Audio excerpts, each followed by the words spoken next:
¿Qué tal? ¿Cómo están mis queridos hermanos, amigos? Bienvenidos nuevamente a esta su serie en Esto Creemos.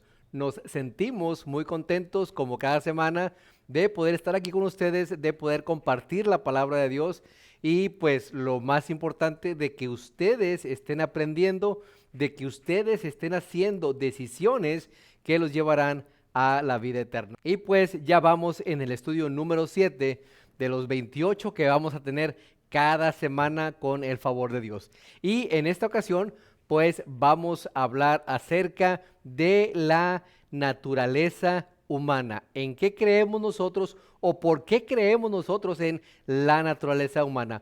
¿Por qué predicamos acerca de la naturaleza humana? ¿Cuál es la naturaleza que nosotros tenemos? Pero antes de empezar, quisiera que me acompañaran a hacer una pequeña oración. Oremos. Padre, te agradecemos infinitamente por tu amor, por tu misericordia, por todas las cosas que nos das aún sin merecerlas. Y en esta ocasión, oh Padre, estamos pidiendo de tu Santo Espíritu que toque nuestra mente, que toque nuestro corazón, pero sobre todo, Padre, a nuestros hermanos que nos están escuchando y viendo, que puedan hacer decisiones hoy que los lleven a la vida eterna. Perdona, oh Padre, nuestras faltas. En el nombre de Cristo Jesús te lo pedimos todo. Amén. Bueno, mi querido hermano y amigo, ¿cuál es la naturaleza del hombre? ¿Cuál es la naturaleza del ser humano? Ese es el tema que vamos a tocar en esta ocasión. Y para eso, quiero que me acompañen rápidamente al libro de Génesis, capítulo 1 y versículo 27. Génesis, capítulo 1 y versículo 27. Y vamos a ver cómo es que Dios creó al ser humano, cómo es que Dios creó al hombre. Y dice de la siguiente manera, y creó Dios al hombre a su imagen, a imagen de Dios lo creó, varón y hembra los creó. Este es un texto muy, pero muy interesante porque dice que nosotros fuimos creados a la imagen de Dios. Varón y hembra los creó. Esto es la base, creo yo, de todo ser cristiano, de todo creyente de Dios. Es por eso tan importante que nosotros creamos en lo que dice la palabra de Dios y creamos también que somos hechos o que fuimos hechos a la imagen y semejanza de Dios. Pero ¿qué quiere decir esto? ¿Qué es lo que quiso decir Moisés cuando él escribió y dijo, Dios los creó a la imagen y semejanza de él? Bueno, para esto quiero que me acompañen y vamos a ver varios textos muy, pero muy reveladores y creo yo tendremos un mejor entendimiento acerca de la palabra de Dios, acerca de lo que quiere decir ser hechos a la imagen y semejanza de Dios. ¿Cuál es la situación actual del hombre? ¿Será acaso que hoy nosotros, nuestra imagen es la misma imagen de Dios? Bueno, vamos a ir rápidamente para poder entender esto, para poder ir entendiéndolo mejor, al libro de Mateo, capítulo 22, versículo del 17 al 22. Mateo, capítulo 17, y tal vez usted va a decir, bueno, esto que vamos a leer ahorita no es ni de cerca lo que Dios dijo, pero para poder entenderlo mejor, vamos a leer estos textos. Dice, dinos pues, ¿qué te parece? ¿Es lícito dar tributo a César o no? Pero Jesús, conociendo la malicia de ellos, les dijo, ¿por qué me tentáis, hipócritas? Mostradme la moneda del tributo. Y ellos le presentaron un denario. Entonces Jesús les dijo, ¿de quién es esta imagen?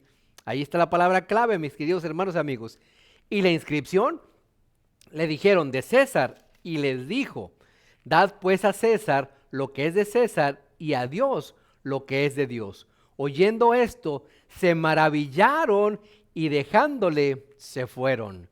Qué interesante, mi querido hermano y amigo, este texto, porque aquí Cristo Jesús, cuando los fariseos le trataban de poner una trampa, cuando estos personajes le trataban de hacer caer, Él les dijo primeramente, hipócritas, ¿por qué me tientan? Ahora, Con esa moneda les estaba haciendo ver de quién es esa imagen que está ahí.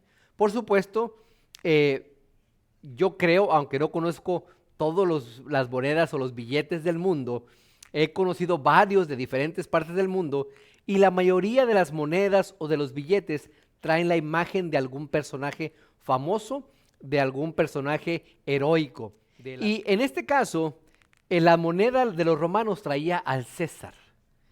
Era una forma de decir somos nosotros romanos.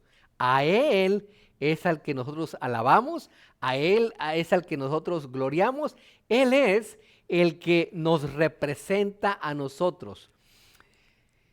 Y le dicen, es de César. Jesús les dijo, bueno, dad a César lo que es de César y a Dios lo que es de Dios. Nosotros, mis queridos hermanos y amigos, como creados a la imagen y semejanza de Dios, tenemos que darle a Dios lo que es de Dios, regresarnos a Él y tratar de ser a la imagen como Él nos creó al principio o como Él creó al hombre al principio.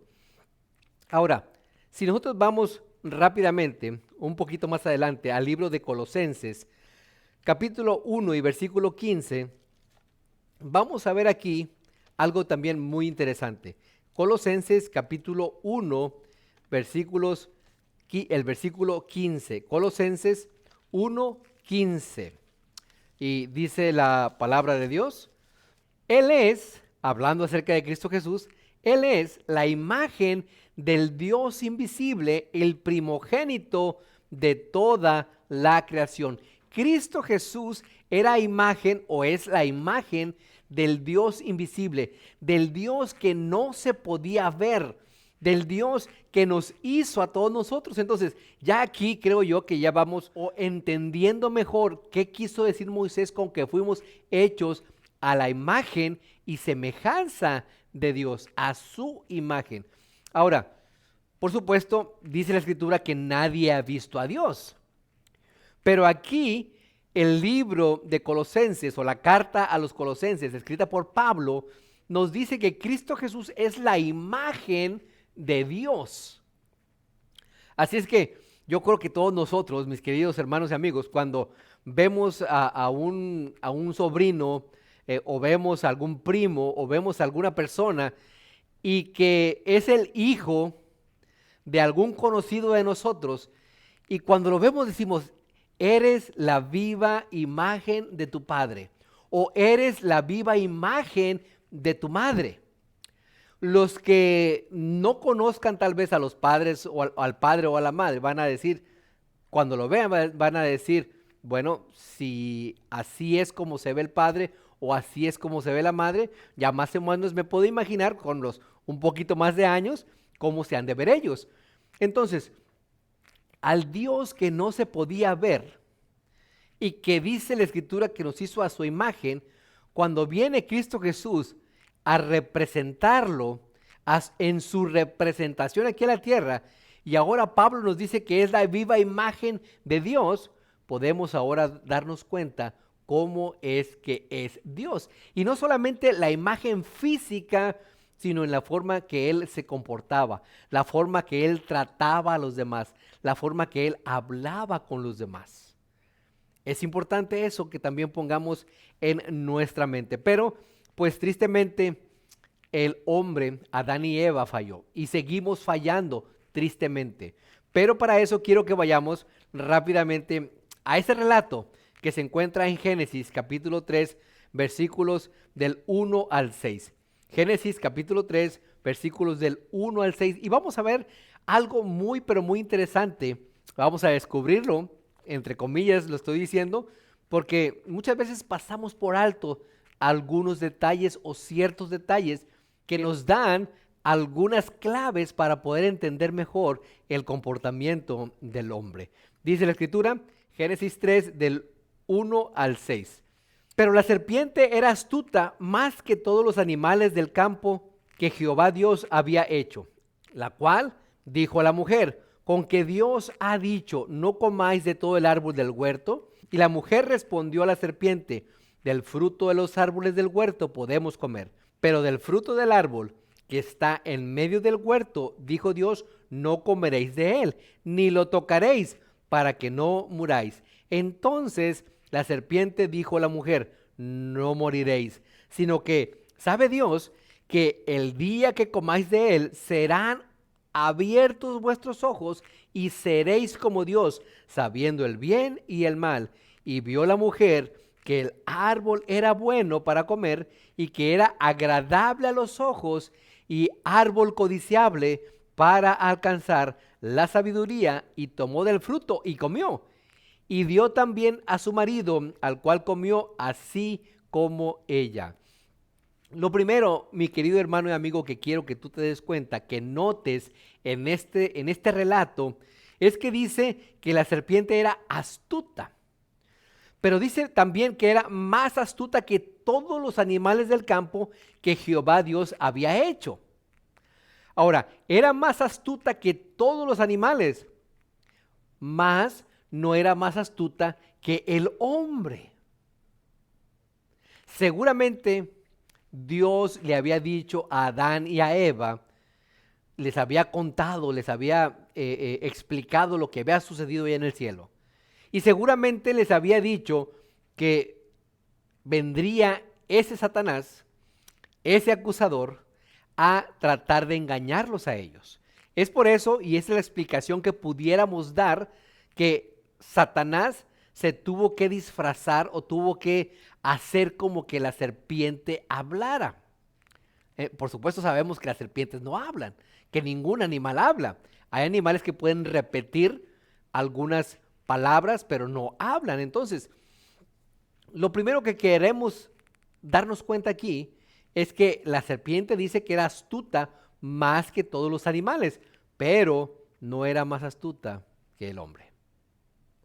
Mi querido hermano y amigo, Dios quiere que tú sepas que tú también puedes ser más astuto y más inteligente que Satanás. Pero no es porque tú seas, sino porque te agarras de la mano de Dios. Él te da de su Santo Espíritu y el Espíritu Santo te va a recordar las cosas que tienes que decir o te va a decir lo que tú tienes que decir para poder salir adelante, para poder vencer al enemigo. No es con mis fuerzas, ni es con ejército, dice Jehová de los ejércitos, sino es con mi espíritu. Qué interesante. Entonces, la segunda cosa que quiero que notemos aquí es que la mujer no estaba, al menos en el relato, no dice que estaba con Adán, sino que la mujer se apartó de Adán y seguramente ella ya había contemplado ese árbol de la ciencia del bien y del mal y seguramente se habrá preguntado muchas veces, ¿por qué Dios no querrá que nosotros comamos de ese árbol? Dios les había dicho que podían comer de todos los árboles, pero les había dicho solamente de este no van a comer. Ahora, lo que quiero que noten aquí es que Satanás le hace una conversación a Eva. Eva, al escuchar hablar a esa serpiente, debió haber corrido inmediatamente con su esposo, pero ella se quedó ahí platicando con ella. Ese es el otro problema que muchas veces tenemos nosotros, mis queridos hermanos y amigos. Cuando vemos que Satanás nos está atacando, nos está tentando, muchas veces nos damos cuenta, y como ya lo dijimos hace poco, en alguna otra, en temas pasados, nos damos cuenta, pero como nos gusta, ahí nos quedamos. En lugar de huir del pecado, en lugar de huir de la tentación, ahí nos quedamos. Y fue lo que hizo Eva. Ese fue uno de los grandes problemas que tuvo Eva. Antes, como ya les dije hace un momento, ella se había contemplado ese árbol. Y seguramente, les digo nuevamente, se habrá preguntado por qué. Y recuerden que Satanás es muy astuto y está viendo, está vigilándonos para ver a quién de nosotros va a devorar. Nos estudia. Y él sabe a qué o a quién contemplamos, a qué nos los quedamos viendo más. Y es ahí donde él dice, por ahí lo voy a agarrar. Pero cuando venga esa tentación, mi querido hermano y amigo, no te quedes ahí. Huye, huye de las tentaciones, por favor. Y ahora, otra de las cosas que quiero que te des cuenta, mi querido hermano y amigo, que la serpiente le hizo una pregunta, pero se la mezcló con verdad y con mentira, con que no pueden comer de todos los árboles que están ahí. Bueno, Dios les dijo que podían comer, pero ella dijo, no, no, no, no, no, tratando de ella de explicar, no, no, él dijo que podemos comer de todos, menos de uno. Y ya ahí empieza la conversación. Pero, y ella, con tal de tratar de defender a Jehová, fíjense lo que ella dijo. De todos los árboles podemos comer, mas del fruto del árbol que está en medio del huerto, dijo Dios, no comeréis de él, hasta ahí estaba bien, ni lo tocaréis. En ningún momento les dijo Dios, no lo toquen. Simple y sencillamente les dijo, no coman de él. ¿Se dan cuenta? Ahora, ella tratando de defender a Dios o tratando de argumentar un poquito más, les dice eso. Entonces, pero el árbol que está en medio del huerto, no comeréis de él, ni le tocaréis para que no muráis. Entonces la serpiente le dijo, no moriréis. ¿Se dan cuenta? Dios les había dicho, van a morir. La serpiente les dice, no van a morir. Ese es el gran problema de nosotros, mi querido hermano y amigo, que creemos más las mentiras que las verdades. Creemos más las mentiras de Satanás que la verdad que está escrita aquí en la palabra de Dios. Y lo hemos visto, yo creo que muchos de nosotros, muchos de ustedes, tal vez hasta lo hayan experimentado. Una vez que alguien dice una mentira de otra persona, es muy difícil de que esas otras personas que ya escucharon esa mentira, ya aquí en su mente empiezan a hacer conjeturas, empiezan a hacer pensamientos, empiezan a hacer juicios, y ya es muy difícil que uno, por más que les explique, por más que les diga que eso no está bien, o sea, que les dijeron mentiras, prácticamente lo vamos a estar creyendo. Entonces, cuando Satanás les dice, no morirán, pues ella dijo, entonces Dios nos está engañando, ¿verdad? Sino que sabéis que el día que comiereis de él, serán abiertos vuestros ojos y seréis como Dios, sabiendo el bien y el mal. Entonces dice la escritura que la mujer vio que el árbol era bueno para comer. ¿Y cuántas veces nosotros, y ha pasado, y sucede hasta este momento, la palabra de Dios nos dice algo aquí, pero nosotros vemos, lo quiero decir entre comillas, que eso es bueno para comer y lo comemos? Y puedo poner, por ejemplo, el cerdo. Puedo poner cualquier animal que Dios no lo puso para comer o como alimento, pero nosotros lo vemos y que es bueno para comer y tristemente lo ponemos en la boca. Creemos la mentira de Satanás y una vez que hemos contemplado el pecado, tristemente caemos. Pero ahora, ya vemos que el gran problema para nosotros estar aquí donde estamos fue desobedecer a Dios, no creerle y obedecer o creer las mentiras de Satanás. Pero por si quedara alguna duda, vamos a ir rápidamente al libro de Eclesiastés, Eclesiastés capítulo 7 y versículo 29. Eclesiastés 7, 29. He aquí, dice la palabra de Dios, he aquí, solamente esto he hallado, que Dios hizo al hombre recto, pero ellos buscaron muchas perversiones. Esta palabra que es traducida como perversiones, en el original dice, ellos buscaron, o ellos idearon muchas cosas, que fue lo que sucedió con Eva. Cuando Satanás le dice que no iban a morir, empezó a idear muchas cosas, tanto así que cuando Eva vio nuevamente el fruto, que tal vez al principio lo había contemplado, pero ella no había visto que era bueno para comer, ya cuando se le plantó la semilla de la mentira, ella dijo, bueno, oye, sí se ve bueno para comer. Y es lo que nos dice aquí Eclesiastés, el sabio Salomón, que Dios nos hizo rectos o hizo a Adán y a Eva rectos, pero por el pecado nosotros empezamos a maquinar cosas en nuestro corazón, en nuestro entendimiento. Pero, ¿qué sucede cuando después de llevar una buena relación con alguien, tenemos algún problema o hay algún malentendido? Seguramente esa relación se quebranta, nos separamos, tal vez nos podamos regresar a juntar, pero ya tristemente no es la misma cosa, ya tristemente no es la misma situación. Miren lo que dice aquí, lo que dice en Isaías. Vamos a ir rápidamente al libro de Isaías capítulo 59 y versículo 2. Isaías capítulo 59 versículo 2. ¿Qué es lo que pasa cuando nosotros quebrantamos esa relación que tenemos o que deberíamos de tener con Dios?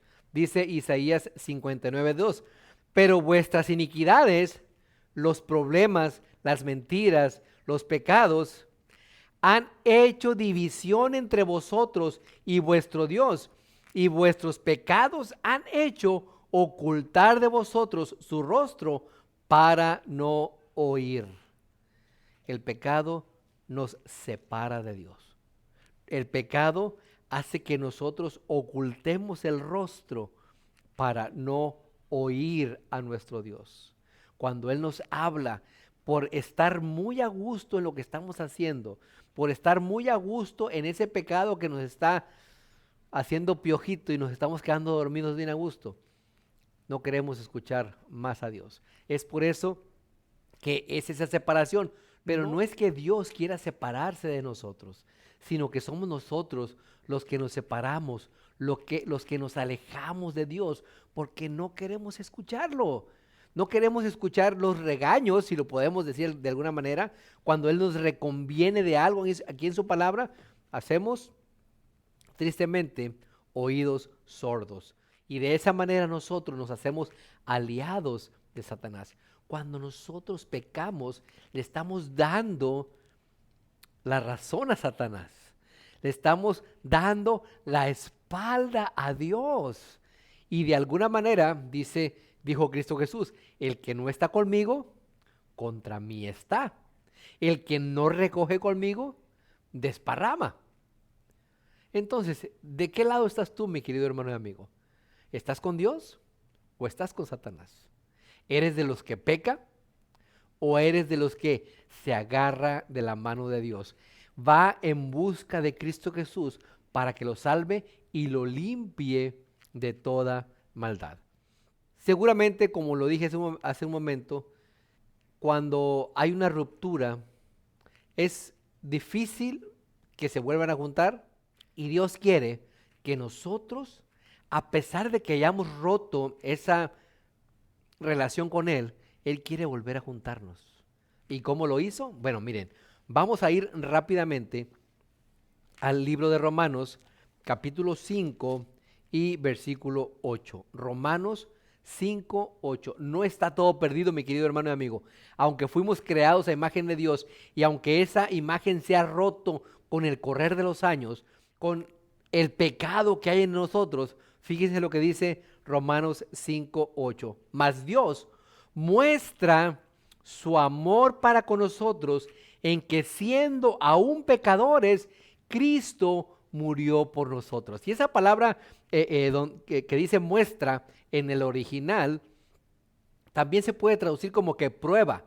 Dios nos prueba cuánto nos ama, que aún siendo malos, aún siendo pecadores, aún teniendo toda esa suciedad dentro de nosotros y sobre nosotros, Él mandó a Cristo Jesús para que muriera por ti y por mí.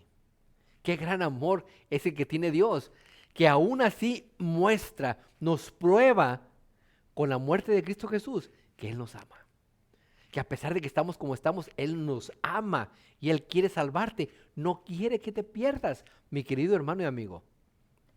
Pero nuestra naturaleza era igual que la naturaleza de Dios, sin pecado. Éramos santos, pero todavía podemos volver a ser santos. Bien lo dijo Cristo Jesús, sed santos como vuestro Padre que está en los cielos es santo. Una declaración y una prueba para nosotros muy difícil, pero no es para Dios. Para Dios es fácil, porque Él puede hacernos santos si nosotros nos dejamos, si nosotros queremos, si nosotros queremos restaurar eso que se ha roto. ¿Cómo? A través de Cristo Jesús, a través de su sangre, aceptarlo a Él y aceptar la sangre para que cubra todos nuestros pecados, mi querido hermano y amigo. Ahora, seguramente hemos tenido muchos malos entendidos y dentro de esos malos entendidos, dentro de la naturaleza del ser humano, vamos a ir nuevamente al libro de Génesis y vamos a ver cómo es que Dios nos creó. Y vamos a ir al libro de Génesis, capítulo 2 y versículo 7. Y esto es muy interesante, porque solamente cuando ponemos atención a lo que estamos leyendo, cuando meditamos y dejamos que el Espíritu Santo nos hable, es que nos damos cuenta cómo es que realmente nos hizo Dios, cuáles son nuestros componentes, de alguna manera de decirlo, y no es como muchas veces se puede predicar o se puede estar predicando en algunas iglesias. Génesis capítulo 2 y versículo 7. Entonces Jehová Dios formó al hombre del polvo de la tierra. Jehová Dios nos formó del polvo de la tierra. Y sigue diciendo, y sopló en su nariz aliento de vida. Ya son dos elementos aquí. Y fue el hombre un ser viviente. Y fue el hombre un ser viviente. No dice la Escritura que nos puso un alma. Y fue el hombre un alma viviente. Dice, por lo menos investigué en 8 Biblias, 8 versiones diferentes, todas dice fue el hombre un ser viviente. Solamente una decía y fue el hombre un alma viviente. Pero miren lo interesante de eso. Y creo que ya lo hemos explicado aquí. Dice que formó al hombre del polvo de la tierra y sopló aliento de vida y fue el hombre un ser viviente. Ahora, cuando se junta, y lo voy a explicar con los focos que tenemos aquí, con las bombillas, el foco, la bombilla, es el cuerpo del ser humano. Sin el aliento de vida es la corriente eléctrica. ¿Qué pasa cuando nosotros ponemos corriente eléctrica a esa bombilla, a ese foco? Se hace la luz, ¿verdad? El foco no es una luz, el foco es luz, mientras esté conectada a la corriente eléctrica. Pero una vez que le cortamos la corriente eléctrica, ¿a dónde se va la luz? Simple y sencillamente desaparece, no es más. Lo mismo sucede con nosotros. Cuando Dios nos creó, nos dio aliento de vida y fuimos, o somos en este momento porque estamos vivos, seres vivos. Y por si quedara alguna duda, miren, vamos a Génesis 7, Génesis 7, versículos 21 y 22. Génesis 7, 21 y 22. Un poquitito más adelante. Y murió toda carne, y esto es muy importante, y murió toda carne que se mueve sobre la tierra, así de aves como de ganado y de bestias, y de todo reptil que se arrastra sobre la tierra, y todo hombre. 22. Todo lo que tenía aliento de espíritu de vida en sus narices, todo lo que había en la tierra murió. Ahora yo le pregunto a usted, mi querido hermano y amigo, ¿será que los animales también tienen alma? Bueno, miren, vamos a regresar, mejor dicho, al libro de Eclesiastés.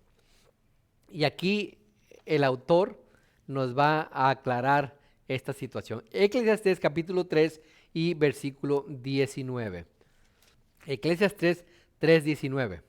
Dice la palabra de Dios, porque lo que sucede a los hijos de los hombres y lo que sucede a las bestias, un mismo suceso es. Como mueren los unos, así mueren los otros. Y una misma respiración tienen todos. Ni tiene más el hombre que la bestia, porque todo es vanidad. Qué interesante esto. Dice que tanto los animales tienen ese mismo aliento de vida como los seres, como el que tienen los seres humanos. Pero dice que ni uno tiene más, ni el otro tiene menos. Son iguales y cuando mueren sucede lo mismo. Entonces, cuando yo he preguntado acerca de esto, dicen que, bueno, por supuesto, los animales no tienen alma. No tienen alma, claro que no. Y con este texto se puede echar por tierra lo que muchas veces se predica, que tenemos un alma nosotros y que cuando morimos esa alma regresa a Dios. No es cierto. Aquí lo aclara. Tanto los animales como los hombres tenemos el mismo aliento de vida. Y ni uno es más que el otro, ni el otro es más que el otro. Todos somos iguales, tenemos el mismo aliento de vida. Qué interesante, ¿verdad? Qué interesante. Ahora, vayamos a un texto, que este texto es muy, pero muy interesante y no sé cuántos de ustedes lo habrán visto o lo habrán analizado de esta manera. Primera de Tesalonicenses, capítulo 5 y versículo 23. Primera de Tesalonicenses, capítulo 5 y versículo 23. Dice la palabra de Dios: y el mismo Dios de paz os santifique por completo, y todo vuestro ser, espíritu, alma y cuerpo, sea guardado irreprensible para la venida de nuestro Señor Jesucristo. Y ahí donde hay muchos que dicen, ya ven, ahí tenemos espíritu, tenemos alma y tenemos cuerpo, somos tres. Entonces cuando morimos, esa alma que tenemos se va a Dios. Pero miren, esto es muy, pero muy interesante y es importante que nosotros entendamos lo que el apóstol Pablo está diciendo aquí. Al principio dice, y el mismo Dios de paz os santifique por completo. ¿Sí? Y sigue diciendo, y todo vuestro ser, y aquí los griegos que eran muy filósofos en todo esto, hay algo muy interesante. Ellos pensaban y meditaban tanto que cuando se escribió, aunque no sabemos si realmente Pablo haya escrito en griego o lo haya escrito en hebreo, porque ellos eran hebreos, pero la carta esta se encontró en griego. Tal vez Pablo ya estaba, no que tuviera algo de pensamiento, sino que para poder entender mejor, incluyó algo de pensamiento griego. Recuerdo alguna vez que predicamos acerca de el Año Nuevo. Pablo estaba hablando también del Año Nuevo y decía, porque hay un versículo que dice, mirando hacia adelante y dejando lo de que queda atrás.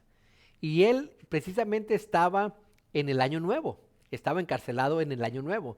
Y en el Año Nuevo se hacía una fiesta para el dios Janos, los griegos por supuesto, y los romanos y todos ellos.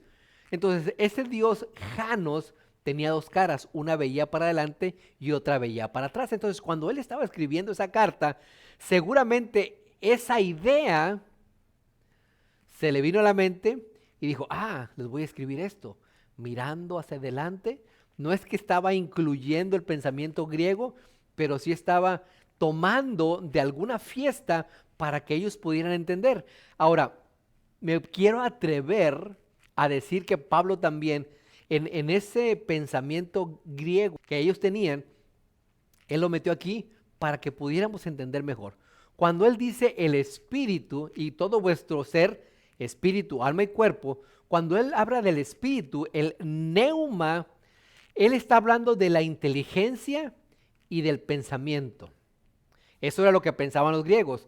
Cuando ellos hablaban del alma, el suje, o sea, la naturaleza del hombre, ellos estaban hablando de los instintos, de las emociones y por supuesto de los deseos, ¿sí? Y solamente Dios, por supuesto, en Romanos 12 y 1 y 2, si no me equivoco, dice que nosotros debemos de cambiar nuestra forma de pensar, pero la única manera de cambiar nuestra forma de pensar es a través del Espíritu Santo. Dios puede transformar nuestra manera de pensar, nuestro pensamiento y nuestra inteligencia con el Espíritu Santo, única y exclusivamente.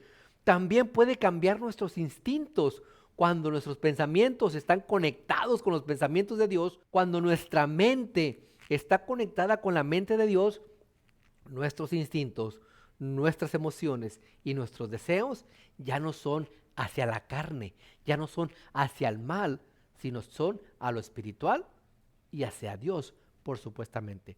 Y pues cuando habla acerca del cuerpo, la estructura corporal de nosotros, pues que es nuestra carne, nuestra sangre y nuestros huesos, por supuesto que también cuando dejamos de exigirle más al cuerpo, cuando nuestra mente, cuando nuestros pensamientos, cuando nuestros instintos, cuando todo se lo entregamos a Dios, vamos a dejar de exigirle más al cuerpo, de desvelarnos más, vamos a tener más paz, vamos a tener menos enfermedades.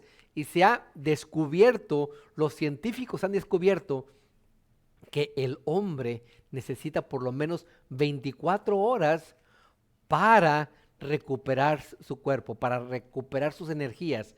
Y han descubierto, nuevamente lo digo entre comillas, que los hombres o las mujeres, en general el ser humano, cuando trabaja muchas horas por un periodo muy largo de meses, de años, su salud decae.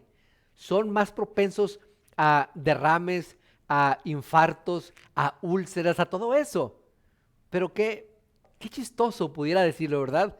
Cuando Dios ya desde el principio Él nos había dado un día para descansar cada semana. Y ahora los científicos lo han descubierto. Qué chistoso, ¿verdad? Cuando ya está escrito aquí que deberíamos de descansar un día a la semana. Solamente cuando nos entregamos completamente nuestro ser, espíritu, alma y cuerpo, inteligencia, pensamientos y las emociones, los deseos, los instintos y por supuesto nuestro cuerpo, es cuando Dios nos bendice y nos bendice de gran manera. La naturaleza que nos entregó Dios, tristemente por el pecado, se ha degradado. Pero aunque no vamos a alcanzar la plenitud aquí en este mundo, cuando nos entregamos a Él, podemos llegar a lo máximo que puede ser aquí en la tierra. No va a ser hasta que Cristo Jesús regrese que transformará nuestro cuerpo completamente y tendremos un cuerpo nuevo. Y vamos a terminar aquí mismo en Tesalonicenses, pero en el capítulo 3. Vamos al capítulo 3 rápidamente. Capítulo 3, versículos 12 y 13.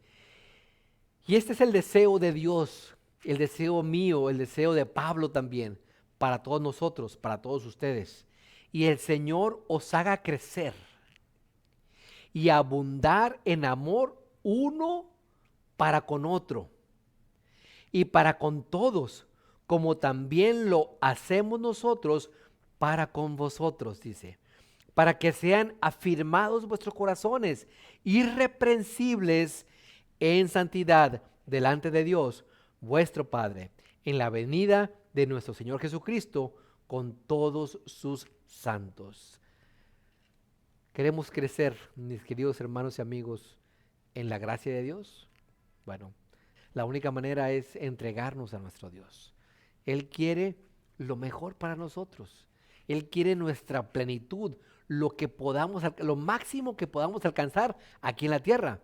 Y lo vuelvo a repetir, cuando regrese Él, alcanzaremos el máximo como cuando fue Adán y Eva creados al principio, antes del pecado. ¿Nos rechaza Dios? Por supuesto que no nos rechaza. ¿Cómo se siente usted cuando alguien lo abraza, cuando alguien lo acepta? Bueno, Dios nos acepta. Dios no nos rechaza. Y quiero dejarlos con este pensamiento que se encuentra en el libro Patriarcas y Profetas, página 24. Dice, el hombre había de llevar la imagen de Dios tanto en la semejanza exterior como en el carácter. Nosotros fuimos creados para que la gente cuando nos viera o cuando nos vea puedan decir, ese es un verdadero cristiano. Él es un representante de Dios aquí en la tierra. Y cuando la gente nos vea actuar, cuando nos vea hablar, el carácter, que nosotros mostremos sea el carácter que Dios ha transformado por medio de Cristo Jesús, por medio de su Santo Espíritu, por medio de la entrega total a Él. Seguramente cuando se nos descompone un carro y vamos al mecánico, a la única persona que es experta en ese carro o en la mecánica o en los problemas de los carros, y él viene y empieza a verlo y dice, ya sé qué es, lo compone, te cobra y ya. Te vas tú contento y el mecánico pues ya recibió su pago por su conocimiento y por haber arreglado el carro. No hay una satisfacción en él. No hay una satisfacción completa de decir, yo arreglé ese carro, qué bueno, que esta persona se va a ir en su carro, ahora sí viene bien bonito. No. ¿Por qué? Porque es simplemente algo que se aprende, aunque él es un experto en eso, es algo que es común aquí. Pero cuando tú vas a Dios, el experto en tu vida, el experto en tu cuerpo, el experto en tu mente, el experto en tu alma, Él puede cambiarte. Y Él quiere cambiarte porque quiere que tus pensamientos sean diferentes, tu inteligencia sea aún mayor, para que tus instintos, tus emociones y tus deseos bajen, para que sean entregados y puedan ser transformados por Cristo Jesús. Quiera Dios, mi querido hermano y amigo, que hoy hagas una decisión en tu vida, te entregues a Cristo Jesús y esa imagen de Dios, esa imagen de Cristo Jesús también que Él mostró al Dios invisible, nosotros también podamos en esta tierra mostrar al Dios invisible. Que el mundo vea que somos cristianos, que el mundo vea que somos hijos de Dios. Que el Señor te bendiga. Nos vemos la próxima semana. Hasta luego.